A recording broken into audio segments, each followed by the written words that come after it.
The Hyundai Bayon isn't the most spacious small SUV, although boot space is good, but it's a rounded package that rides well enough and offers a punchy, electrified powertrain that helps performance and efficiency. On this early first drive of a European spec car, it seems like it could be a contender in the crowded compact crossover class. Small SUVs are a big selling niche, and while Hyundai has its Kona compact crossover, there's still room in the lineup below this for an even smaller model, the Korean firm believes. Hence this, the Hyundai Bayon. It's an i20-based small SUV to rival the likes of the Ford Fiesta-based Puma, and it certainly has presence thanks to the car's funky styling, with the large grille and narrow running lights that are rapidly becoming a trademark of Hyundai's SUVs.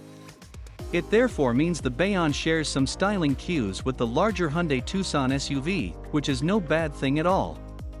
The entry point to the lineup is a 99 horsepower 1-liter 3-cylinder petrol turbo, as with the i20 range, but it's the more powerful 118 horsepower 1-liter unit we're trying in European spec. Both feature 48-volt mild hybrid technology to improve efficiency. This most powerful engine is mated to a 6-speed intelligent manual transmission, where there's no mechanical link between the clutch pedal and the clutch disc.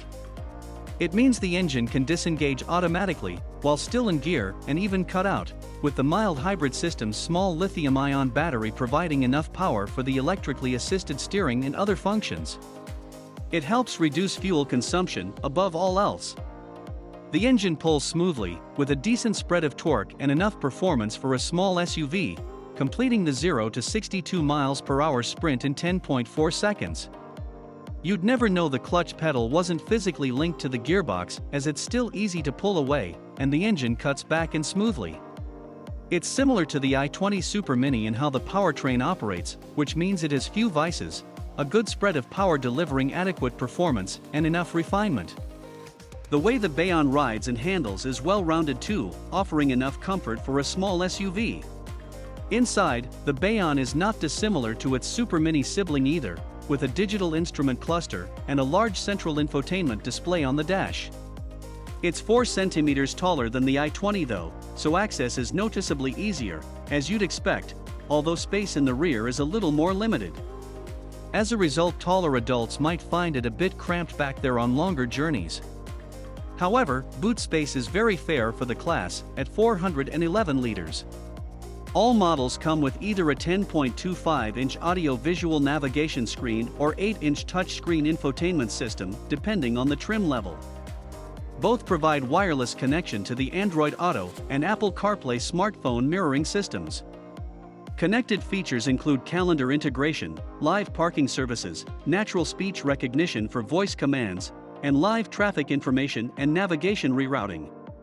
The center console also contains a wireless phone charging pad, and there are 3 USB ports. There should be plenty of room in the Bayon for 4 adults, and boot space also looks fairly competitive. At 411 liters, it's better than the Kamiqs, but not as capacious as the Pumas.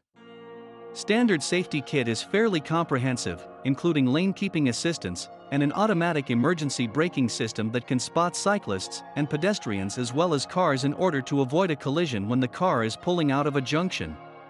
There's also a driver attention warning system on all trim levels, although blind spot monitoring and rear AEB aren't standard on all versions. A 7-speed dual-clutch automatic gearbox is available with all 3 engines, while the only manual gearbox option with the 1.2-liter engine is a 5-speed. Prices are expected to start at around £18,000, putting the Bayon in line with value rivals that include the Kia Stonic, £18,445, and the Kamiq, £18,370. This would make it quite a bit cheaper than the class-leading Puma, which is priced from £22,040.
Subscribe to Auto TV.